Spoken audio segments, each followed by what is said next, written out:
What's up, YouTube? It's your boy Teddy Grams, and I got Emily with me today, and we here with diseases that will end you the quickest. What's on your list? of diseases I think will kill you the quickest. Yeah, Tay-Sachs disease. make sure we're using that mic. Tay-Sachs disease. What is that? I went to school for a little nursing a little bit, so I know a little bit about diseases. Tay-Sachs, you get it when you're like born and you only live to be like 3, you know? What do you mean? Oh, you only live to be 3? Yeah. Damn. It's something, I forget what it is. It's something bad. It's pretty It's pretty called tragic. Tay-Sachs. Tay-Sachs. It's named Like- after the person who Had it first. no, I think it's the person who like discovered it. I don't know. I don't remember. It's been a boot, but Damn, that's crazy. Well, Tay-Sachs disease. That might be I don't think it's gonna be on here. Just the first thing that popped into my mind. some Tay-Sachs. Yeah. Alright, diseases that will end you the quickest. Link to the original video in the description, along with my social media. Let go. Today we are going to veer into the arena of the morbid and talk about death. It's something most of us think about and fear, perhaps hoping that when we finally go, we drift away into the ether without much pain or anguish, a smooth transition into the great nothingness or whatever comes next. The most intense or chronic human fears are generally agreed upon, such as the statistically irrational fear of flying, and then more rational fears such as failure, rejection, loneliness, and even the possibility of a legion of arachnids marching into our What's your biggest fear? Burning alive. Really? Yes. That's terrible. Burning alive, just having to... My Yeah. biggest fear is throwing up. our home. Another great fear is sickness, and the onset of the pain or disability it might result in. But what kind of sickness could be so lethal we hardly have time to think about it? That's what we'll find out in this episode of the Infographic Show, Diseases That Will End You the Quickest. Don't forget to subscribe and click the bell button so that you can be part of our notification squad. Let's start with a disease that is perhaps the most feared on the planet following a slew of movies depicting its virulence These and aren't real horrific symptoms. diseases. We are talking about the Ebola virus. Most cases have been in Ebola? parts of West I thought Africa, they're about to 11,310 of which resulted in death, and of the 28,616 people that were infected. That was just in the period from 2013 to 2016. Cases of Ebola have been documented in Italy, Mali, Spain, and the United Kingdom. In the USA, 4 cases of Ebola have been recorded, resulting in 1 death. It's spread from animals to human, then further and easily spread from human to human. Infection occurs when a person who carries the virus transfers it to another through blood, bodily fluids, or secretions. The first stages of the disease are flu-like symptoms, which often progress to intense So bodily fluid, that's like us kissing. Yeah. So you can get Ebola from kissing. They say bodily fluids. It's weird. Your face extra white. I bruh. know. It's still white. That shit didn't do nothing. I don't know why. It's because that screen maybe has a white background. Nah, nah. I'm not this white. Okay. What I can recall, God damn. Daryl, it Can we- doesn't matter. That helped a little bit. Yeah, but that's fine. Then just leave it off. I'm white. Jesus, Okay. your shit shiny. Alright, keep going. But look how white my teeth look. From what I remember, like HIV, you can't get through like saliva, but you can get it through like bodily fluids such as like your secretions in your like vagina and your blood. So I don't know like how much your saliva plays a part in that. You know, like when you sneeze, you don't get Ebola. I'm pretty sure. I think it's from You like, might like, and then all those fumes. You feel me? I'm walking by, inhaling. I just hit that Ebola blunt. You feel me? I don't know. Let go. vomiting, liver damage, and as the movies like to show, internal and external bleeding. It can be treated, but some of those that have died have done so within days of the onset of symptoms. This next one could happen to just about anyone. Imagine after chowing down on your favorite seafood dish, within a matter of hours you were dead. This is a worst case scenario if you contract cholera. It's a waterborne disease that involves the fecal bacteria Vibrio cholera. It kills about 42,000 to 142,000 people each year, according to the World Health Organization. lot. Estimates are made when From cases eating are believed to fish? go undocumented. In extreme circumstances, the quick loss of fluids and electrolytes could end your life within 2 hours of showing symptoms. If you survive the 2 hours, it could be a few more hours or days until you die of dehydration and shock. Cholera thrives where there is poor sanitation, but it's also found in undercooked shellfish that have traveled through infested waters. Those shellfish could then make it onto your plate. Cholera is rare in industrialized countries, but there are around 1.3 to 4 million cases worldwide each year. If you find yourself with severe diarrhea, drink lots of oral rehydration solution. Back to the stuff of nightmares. Who gets scared when they hear the words rapidly progressive? That's a term often used with necrotizing fasciitis, otherwise known as the flesh-eating disease. According to the CDC, 700 to 1,100 cases occur each year in the United States, and it has a 26.6% mortality rate. The infection could happen after surgery, or more often when the bacteria infects an open. I think it's literally when your skin like eats itself.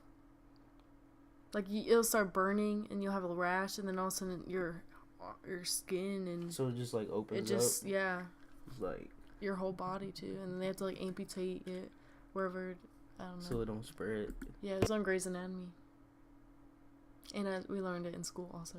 Wound, burn, or blister. If your body is already fighting another disease or alcoholism, or you are generally frail, you may not have a strong enough immune system to take it, and so it can develop into something nasty. A quick image search will reveal that it pretty much tops the scale of nastiness. The CDC says keep wounds clean, and if one does suddenly start to excessively throb and hurt, leading to vomiting and fever, get the fastest Uber in town to the nearest hospital. The CDC didn't expressly say use Uber. The most recently reported case was that of Edgar Savisaar, an Estonian politician who lost a leg after being infected in Thailand. Sticking with bacterial infections, another quick end to your enjoyment on terra firma could be toxic shock syndrome, aka TSS. This infection has been known to make itself present in skin lesions or even in menstruating women using ultra-absorbent tampons. Around half the cases affect the latter. Luckily, it only affects 1 or 2 out of every 100,000 women, and unluckily, some strains have a 5% mortality rate at best. It is very rare to die, but in 2014, a young British girl died in just 5 days after getting TSS from using tampons for the first time, according to the Daily Mail. If you Damn. don't die, you could lose a limb. Mother Nature. The thing is, like, Mother Nature. that's why you're supposed to change your tampon every like few hours, but that's like you left the tampon in forever type stuff right there. After her first time though, That's she's like, I'm a woman now. Then she did. that's not funny. Cosmopolitan published an article in which a 27-year-old American model lost her right leg below the knee, her left toes, and is still in constant pain following a bout of TSS. Losing a limb might not be so bad compared to what might happen if you get meningococcal disease. This is a bacterial form of meningitis most common in the very young and also adolescents. It is such a virulent disease that the USA has implemented enhanced meningococcal surveillance systems to get to it fast if it occurs. Still, half of those that get it die if it's not treated. Of those who are treated, 1 in 10 to 20 will still succumb to death within 24 to 48 hours, and of those that survive, 2 out of 10 will suffer brain damage, loss of limbs, hearing loss, or other disabilities. The disease is a bacterial infection that affects the brain and spinal cord that starts with a fever, light sensitivity, a stiff neck, headache, and vomiting. The WHO says the strain called meningococcal septicemia is even worse. that. Most cases occur in Africa and resulted in 1,146 deaths. They said sneezing. I was just sneezing earlier. A lot. I got a stiff neck. Like, it be hurting right here when I wake up sometimes. You have a fever? I'm a little warm. No, you're not even not fever worthy. Damn, I tried to have something. You don't want that. Deaths on the continent in 2014. In the USA, there were 375 cases of right? meningococcal disease in That's not a 2015. lot. And I got the BGs right now. So that could be throwing up. The BGs is the bubble guts. That's just indigestion. 2014. It is transmitted from person to person through coughing, kissing, or sneezing. There are vaccines available, fortunately. The second most common form of meningitis is a viral meningitis. Most people will recover from this in about 7 to 10 days. A more common disease, and one that's been getting some attention in the US media of late, is Chagas disease. The disease is caused by a blood-sucking parasite. While it's not deadly for most people, according to the CDC, 20 to 30% of people will suffer debilitating and sometimes life-threatening medical problems. Symptoms are many, but include the usual suspects of headache, fever, rash, body aches, fatigue, nausea, diarrhea, or vomiting. In more serious cases, it can cause death by heart failure. It kills around 21,000 people each year in Central America, South America, and Mexico, but according to the National School of Tropical Medicine at Baylor College of Medicine, there might be more cases in the US than is reported. There is no vaccine. You know what's crazy about Damn, Palsy McGee. Jesus. Keep going. God, go ahead. the crazy thing about all these is they list all the symptoms, and none of them sound bad to me until they say vomiting. I'm like, nope, I can't have that disease. Why are you so scared to throw up? I don't know. And then once I do, I'm like, oh, that wasn't bad. But then like a second later, if I feel it again, I'm like, I start having, like, panic attacks. I have no idea. I cannot stop looking at your face. Like, this shit is crazy. Like, it's just... Can I put a filter on this motherfucker? Never mind, we good. Come on, let's go. But drugs can help you if you get infected. The CDC recommends using insect repellent and not sleeping in abodes made out of straw, mud, or thatched palm, where the bugs like to live. You might not heard of Chagas disease, but you more than likely have heard of the Black Death. This is the name given to the bubonic plague, pneumonic plague, and septicemic plague. It killed between 30 to 60% of people in Europe and 75 million people worldwide when it was at pandemic levels. We may associate it with the medieval history and images of bedraggled bodies piled up on wooden carts, but it's still around today. The most common, bubonic plague, starts with lymph node swellings called buboes. At its worst, 4 out of 5 died within 10 days. It's not so bad nowadays, but on reporting instances of the plague in New Mexico in 2017, the New York Times said, it is much less common than it once was, but it is no less serious. Pneumonic plague can be spread via air or water, but septicemic and bubonic plague are spread through blood poisoning after being bitten by fleas. According to the WHO, there are only about 650 documented cases each year around the world. The American Society for Tropical Medicine and Hygiene states that almost 22,000